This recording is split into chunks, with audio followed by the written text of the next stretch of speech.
اعوذ باللہ من الشیطان الرجیم بسم اللہ الرحمن الرحیم۔ ناظرین کرام، السلام علیکم ورحمۃ اللہ وبرکاتہ۔ آج کے درس کا موضوع ہے لیلۃ القدر۔ اللہ تعالیٰ قرآن کریم میں فرماتا ہے اِنَّا أَنزَلْنَاهُ فِي لَيْلَةِ الْقَدْرِ وَمَا أَدْرَاكَ مَا لَيْلَةُ الْقَدْرِ لَيْلَةُ الْقَدْرِ خَيْرٌ مِّنْ أَلْفِ شَهْرٍ تَنَزَّلُ الْمَلَائِكَةُ وَالرُّوحُ فِيهَا بِإِذْنِ رَبِّهِمْ مِنْ كُلِّ أَمْرٍ سَلَامٌ ہی حتی مطلع الفجر۔ سورۃ القدر آیات 1-5۔ ترجمہ: یقیناً ہم نے اسے قدر کی رات میں اتارا ہے، اور تجھے کیا سمجھائے کہ قدر کی رات کیا ہے؟ قدر کی رات 1000 مہینوں سے بہتر ہے۔ اس میں فرشتے بکثرت نازل ہوتے ہیں اور روح القدس اپنے رب کے حکم سے۔ ہر معاملہ میں سلام ہے۔ یہ سلسلہ طلوع فجر تک جاری رہتا ہے۔ ناظرین کرام، لیلۃ القدر کی تلاش کے بارے میں حضور صلی اللہ علیہ وسلم نے فرمایا کہ مجھے خواب میں لیلۃ القدر دکھائی گئی، لیکن مجھے وہ رات یاد نہیں رہی، سو تم آخری عشرے کی طاق راتوں میں لیلۃ القدر کو تلاش کرو۔ صحیح بخاری۔ حضرت ابو ہریرہ رضی اللہ تعالی عنہ بیان کرتے ہیں کہ حضور صلی اللہ علیہ وسلم نے فرمایا، جس نے رمضان کے روزے ایمان کی حالت میں اور اجر کی توقع سے رکھے، اسے اس کے رمضان سے پہلے کیے گئے گناہ بخش دیے جائیں گے، اور جو لیلۃ القدر کی شب عبادت کے قیام کی غرض سے اور اجر کی توقع سے کھڑا ہوا، اسے اس کے گزشتہ گناہ بخش دیے جائیں گے۔ ابو داؤد کتاب شہر رمضان، باب فی قیام شہر رمضان۔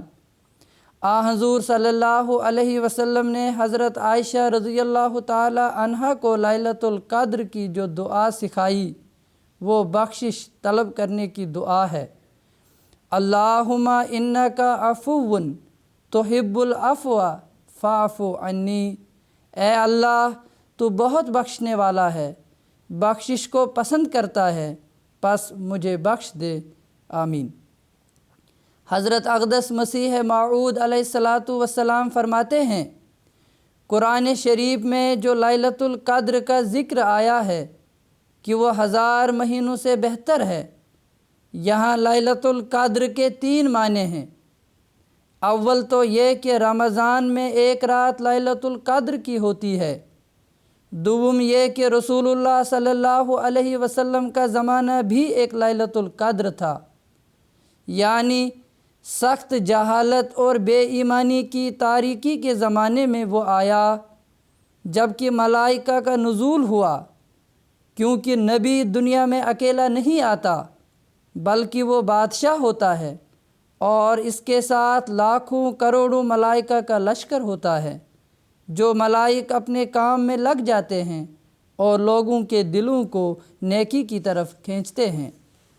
سوم لیلۃ القدر انسان کے لیے اس کا وقت اصفا، یعنی دعا کی قبولیت کا وقت ہے۔ تفسیر حضرت مسیح موعود علیہ السلام جلد 4 صفحہ 673۔ حضرت خلیفۃ المسیح ثانی رضی اللہ تعالی عنہ فرماتے ہیں، اس رات کے برکات بہت سے اولیاء نے خود مشاہدہ کیے ہیں اور اپنی روحانی آنکھوں سے انوار کو آسمان سے اترتے دیکھا ہے، جو انوار ایک دم میں تاریک دن کو نورانی بنا دیتے ہیں اور متفکر انسان کو تمام دنیا میں سب سے زیادہ خوش کر دیتے ہیں۔ خطبات محمود جلد 10 صفحہ 128۔ نیز فرمایا، بعض صحابہ کے تجربہ اور صوفیہ کے تجربہ سے یہ معلوم ہوتا ہے کہ اس رات آسمان پر ایسی باتیں ظاہر ہوتی ہیں جو غیر معمولی ہوں۔ بعض دفعہ غیر معمولی ترشح ہوتا ہے اور بعض دفعہ آسمان پر غیر معمولی روشنی دکھائی دیتی ہے، مگر بالکل ممکن ہے کہ یہ روحانی امور ہوں، کیونکہ ان کے دیکھنے والے منفرد ہوتے ہیں۔ اگر جسمانی رنگ میں یہ امور ظاہر ہوتے تو ان کو دیکھنے والے بہت سارے ہوتے، پس بالکل ممکن ہے کہ یہ کشفی نظارہ ہو اور خدا تعالیٰ یہ بتانا چاہتا ہو کہ آج کی رات ہی لیلۃ القدر ہے۔ روحانی علماء جو اس امت میں گزرے ہیں، ان کا تجربہ ہے کہ لیلۃ القدر کی تاریخیں بدلتی رہتی ہیں۔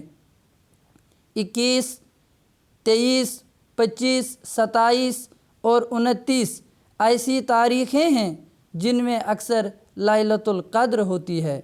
حضرت مسیح موعود علیہ السلام کا تجربہ بھی اسی امر کی تائید کرتا ہے، اور مزید برآں حضرت مسیح موعود علیہ السلام کے تجربہ سے یہ امر بھی ثابت ہے کہ آخری عشرہ کی طاق راتوں میں سے بالعموم یہ رات 27 تاریخ کو آتی ہے۔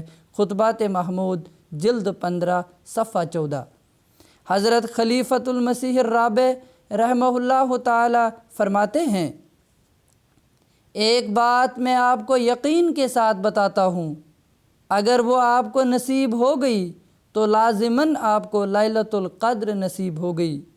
اس آخری عشرہ میں جب بھی وہ رات آپ کو ملی جس رات آپ نے اپنے گناہوں سے ہمیشہ کے لیے کلیتاً سچی توبہ کر لی اور ایسی توبہ کی کہ آپ لوٹ کر ان گناہوں میں واپس نہیں جائیں گے، تو یقین جانیں وہی آپ کے لیے لیلۃ القدر ہے، اور وہ 1000 مہینوں سے بہتر رات تھی جو آپ کے اوپر آ گئی۔ خطبات طاہر جلد 5 صفحہ 397۔ حضرت خلیفۃ المسیح الخامس ایدہ اللہ تعالی بنصرہ العزیز لیلۃ القدر کی اہمیت، اس کی برکات کا ذکر کرتے ہوئے ارشاد فرماتے ہیں، اس سے ایک بڑا اہم نکتہ حضرت مصلح موعود رضی اللہ تعالی عنہ نے بیان فرمایا ہے کہ وہ گھڑی جس کی مناسبت کی وجہ سے اسے لیلۃ القدر کہا گیا ہے، وہ قومی اتحاد و اتفاق سے تعلق رکھتی ہے۔ بس یہ بڑا اہم نکتہ ہے۔ ہم حدیث سنتے ہیں تو کہہ دیتے ہیں کہ اگر وہ دونوں مسلمان نہ لڑتے تو یہ معین تاریخیں ہمیں پتہ چل جاتیں، لیکن اس اہم بات کی طرف بہت کم توجہ ہوتی ہے کہ وہ گھڑی جس کی مناسبت سے اسے لیلۃ القدر کہا جاتا ہے وہ قومی اتفاق و اتحاد سے تعلق رکھتی ہے، اور جس قوم میں سے اتحاد و اتفاق مٹ جائے اس سے لیلۃ القدر بھی اٹھا لی جاتی ہے۔ خطبہ جمعہ فرمودہ 25 جولائی 2014 عیسوی۔ حضور انور ایدہ اللہ تعالی بنصرہ العزیز اسی خطبہ جمعہ میں مزید فرماتے ہیں، لیلۃ القدر اس قربانی کی ساعت کا نام ہے جو خدا تعالیٰ کے ہاں مقبول ہو، اور جو خدا تعالیٰ کے ہاں مقبول ہو جائے اس سے بڑھ کر اور کوئی نفع کا سودا نہیں ہے۔ پس مقبول قربانیوں کی کوشش کرنی چاہیے۔ اسلامی جنگوں میں مثلاً جنگ بدر میں کفار بھی مارے گئے اور مسلمان بھی، لیکن کفار کا مارے جانا لیلۃ القدر نہیں تھا، ان کی قربانیاں لیلۃ القدر نہیں تھیں، لیکن مسلمانوں کا شہید ہونا لیلۃ القدر تھا، کیونکہ خدا تعالیٰ نے ان قربانیوں کو مقبول قرار دیا۔ یہ اصول یاد رکھنا چاہیے کہ جس تکلیف کی خدا تعالیٰ کوئی قیمت مقرر نہیں کرتا وہ لیلۃ القدر نہیں ہے، وہ سزا ہے، وہ عذاب ہے، مگر وہ تکلیف جس کے لیے خدا قیمت مقرر کرتا ہے وہ لیلۃ القدر ہے، یعنی ظلمت، بلا اور دکھ جس کا بدلہ دینے کا اللہ تعالیٰ نے فیصلہ کیا ہے وہ لیلۃ القدر ہے۔ اللہ تعالیٰ نے انسان کے لیے ایسی ساعتیں مقرر کی ہیں جن میں وہ جو قربانیاں کرے وہ ہمیشہ اللہ تعالیٰ کی نظر میں مقبول ہوتی ہیں۔ یقیناً جماعت احمدیہ اس کے نظارے دیکھتی ہے اور دیکھ رہی ہے۔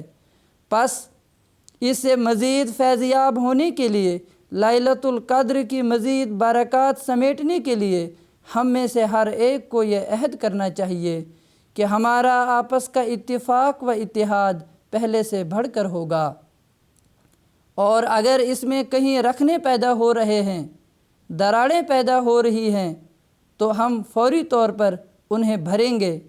رحماء بینہم کی مثال بن کر لیلۃ القدر کا حقیقی فیض پائیں گے۔ خطبہ جمعہ فرمودہ 25 جولائی 2014 عیسوی۔